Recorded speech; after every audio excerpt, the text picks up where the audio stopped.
వైనాడ్ జిల్లాలో సంభవించిన భారీ ప్రమాదాన్ని ఇస్రో చిత్రీకరించింది. వైనాడ్లోని కొండచెరలు జారిపడిన దృశ్యాన్ని విలయానికి ముందు తర్వాత చిత్రాలను విడుదల చేసింది ఇస్రో.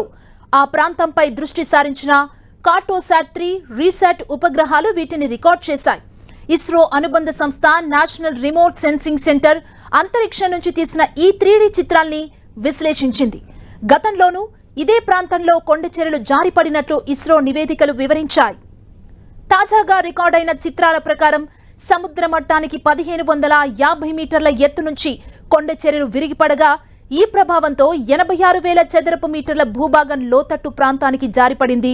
ఈ శిథిలాలు పరిసరాల్లోని ఇరువంజీపుల నదిలో దాదాపు 8 కిలోమీటర్ల దూరం వరకు వేగంగా కొట్టుకుపోగా ఈ ధాటికి నది ఒడ్డు భాగం ఒరుసుకుపోయినట్లు ఈ నివేదికలు వెల్లడించాయి.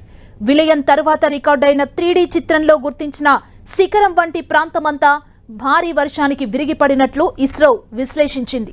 Land slide atlas of India ఇప్పటి వరకు 80,000కు పైగా కొండచెరలు విరిగిపడిన దృశ్యాలను రికార్డ్ చేయగా 2023లోనే ప్రస్తుతం సంభవించిన ప్రమాదాన్ని అంచనా వేసింది.